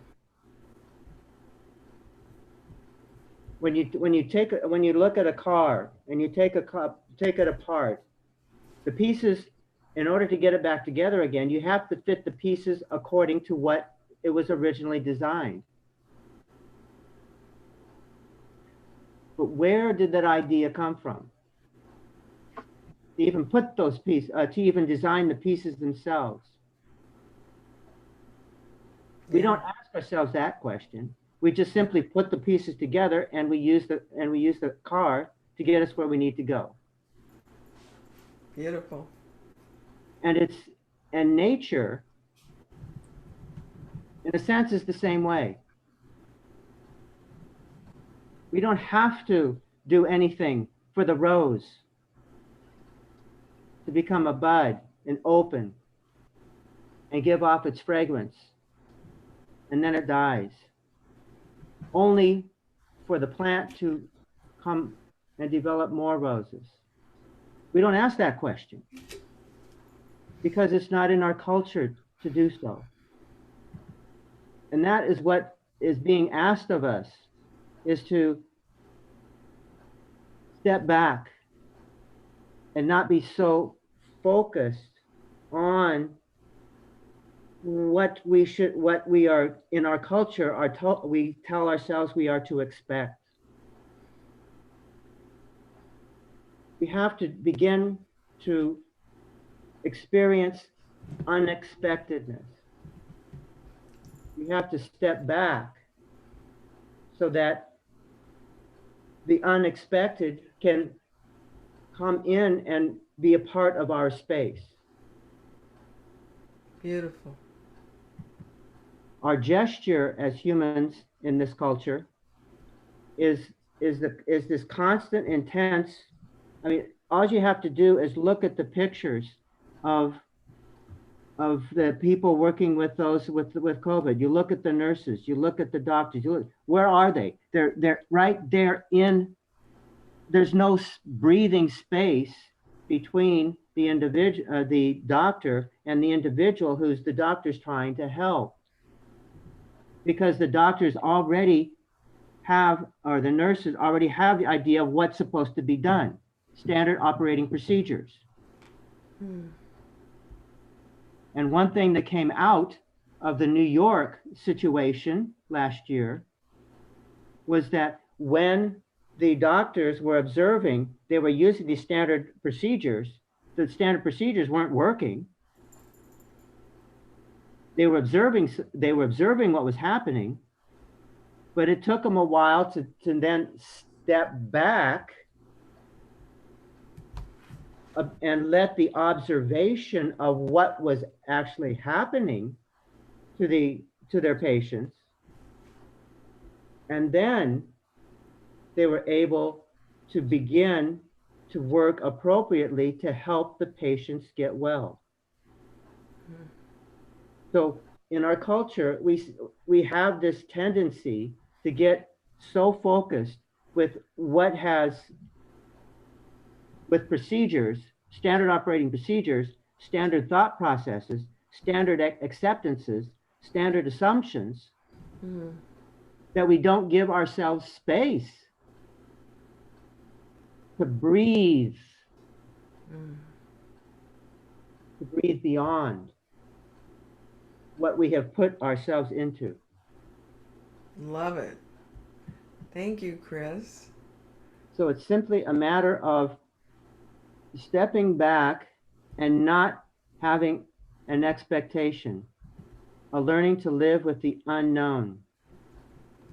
Yeah, and I think that's where I was saying is that my work with people out in the field is to take them to the garden gate, and they have to take the step through the gate, the gateless gate, in order to touch the beauty and the grace of all that is, and all the answers will come. I want to answer, and I want to thank you, Chris, because that was really, yes, to step back and go into the unknown. We are entering the unknown. And I could say that I'm going to answer that the Prima Ultras are the right hand of the Creator. They do not take form. They do not have families. They do not have a humanoid form thought. They only do, they send out impulses, James, just so you know. When you have an impulse and you say, oh my God, I feel like I want to go out and paint that tree, and you painted that tree until you couldn't paint that tree anymore outside, and you put all kinds of things on that tree, that was an impulse straight from Creator. You were touched by the Prima Ultras. But the paint that you used came from the earth and the winds blowing and the natural forces of volcanoes and all that stuff to create the paint that you were using to paint that tree. So the nature forces are the ones that blow through the wind, the fire, the earth, the air, the elements. Those are the natural supreme forces that help to create supernovas. They have the ability to create supernovas, and they have the ability to cause volcanoes to erupt and to change the land and to move you when you're walking in the wind and the rain is blowing against you and it's pushing you. You can feel the wind pushing you. There's an intelligence behind that.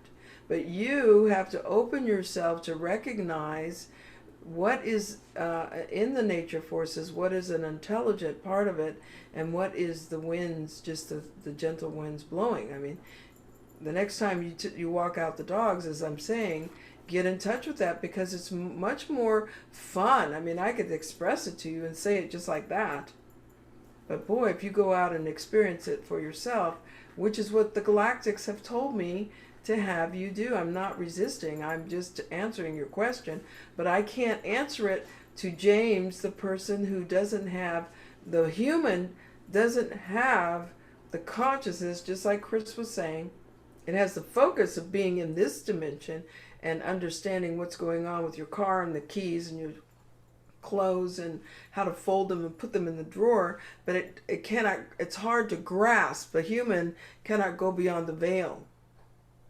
As Iisha said, no mortal man doth unveil me. You have to use another part of your brain, of your consciousness, in order to grasp what I'm going to tell you. And that's why I took you there. Because you do have a connection to the creator. And so you can resist. It's not for me. I mean, you could say, well, you didn't answer my question. I did. You went out to a place where you could feel the cosmos and you had the intelligence and you felt the intelligence of all creation. I've done my work. And through that, each of you can answer the question, what is the prima ultras? It's the... Can I add one more thing? Sure. Go ahead. James, one of the biggest and most difficult tasks I have had is to trust my own feelings. What I think, what I see, I've done mechanics, I've worked in hospitals, I've done all kinds of things. And what my mind tells me and what it should do is one thing. But like, as I was mentioning, when one steps back to give space to one's own feelings, to not just be focused with what the standard operating procedure is, but to allow one's own feelings a space to also participate in the observation. You are being asked, That is James. the most difficult Yeah. thing to learn, to do, to let go and allow my own feelings to experience and to be part of the experience. That's amazing. That's great, Chris. How That you is doing? wonderful. I want to hear how James is doing. We've given you a lot of information. How you doing there, James? We want to leave you on a high note on that. Quite frankly, I asked a question out of my natural curiosity, and I don't think that means that I'm not. I believed and thought that there was things outside the Earth that's there, and that's been proven. But I have questions. I'm just asking questions about it. It doesn't mean that I'm And how not philosophically accepting of things or whatnot. I just asked a question, and I'm sorry I asked it now. Don't be sorry. Well, I am. Understand that that's how I answered your question, through experiential, for you to experience it itself. Do you understand that the question? I just understand that agree. I may not be around long enough to find an answer.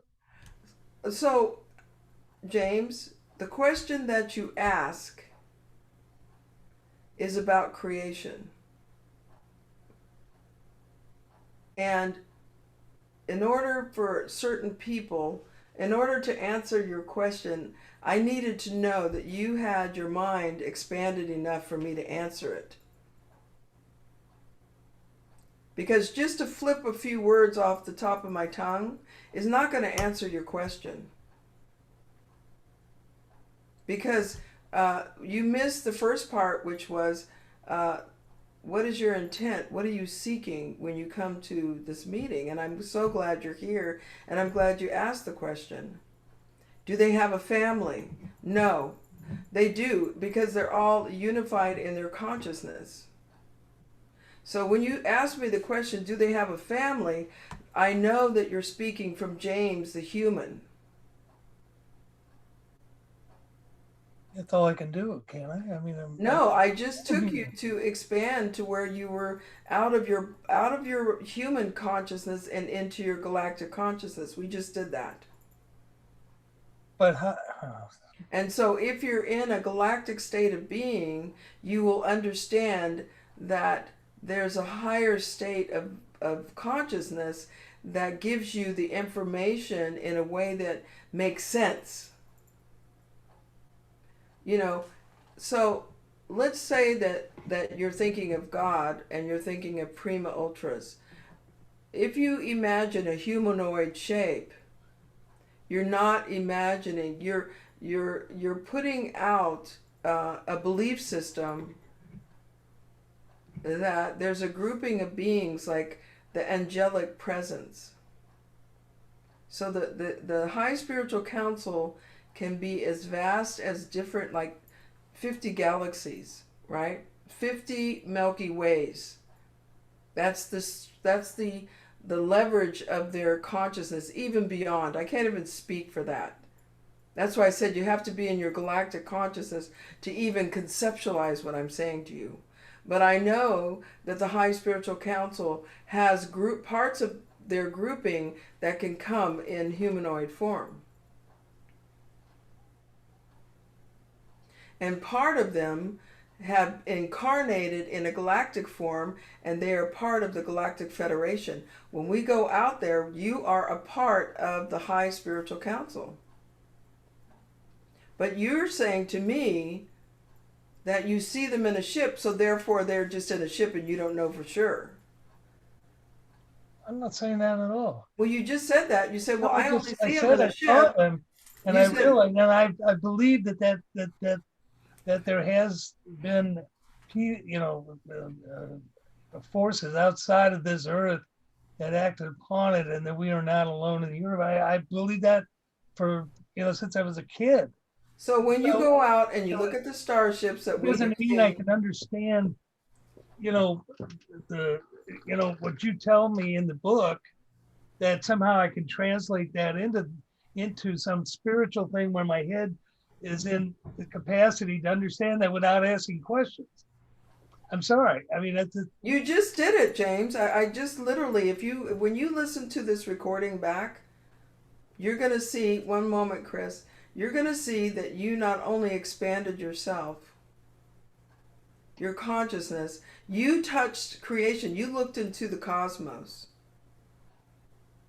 So the same type of consciousness that was flying the ships that you see over San Francisco is the same type of consciousness that you had when you were looking out into the creation. That's what I'm trying to tell you. That those beings who flew the ship over you several times, and you saw it with your sister, they had the same consciousness, the same understanding of looking out into the cosmos and seeing how beautiful it is, and how powerful it is, and how vast that it is. But they live in that state. They never come out of that state. That's just the grouping that we hang out with. Okay, so there's so much to it, and I want to let Robel wants to say something, so let's get him in. And Chris, we'll let you say something. I have to go. It's after 9, and I have to get up early to go to work. So okay, babe. Thank you. Thank you very much. Okay, let's all just close. Let me close out, and then if anybody wants to stay. So, in the blessings of this light, I want to thank the Galactic Star Federation, the High Spiritual Council. I want to thank deeply, deeply Tanador and all of those who have guided us to write this chapter 11. And thank you to each one of you who have come forth in the praise of the One. Glory in the light of the Radiant One. Glory in the light. Glory in the light of the Radiant One. Glory in the light of the Radiant One. Glory. Glory in the light of the Radiant One. Glory in the light of the Radiant One. Glory in the light of the Radiant One. Thank you all for coming, and I want to open the floor. Thank you, Chris, and we will take our walks. There's more to come. Yeah. And Rebel, I can't wait to hear what you have to say. Oh, we can't hear you. You're muted. Sorry. Okay, I just want to share a closing statement. All in all, what says quite wonderful experience, Celestine, with you, Leanne, Chris, James, and everybody. So beautiful. Just want to share one thing. All in all, just a message to share with you. Oops, you froze. I'm sorry.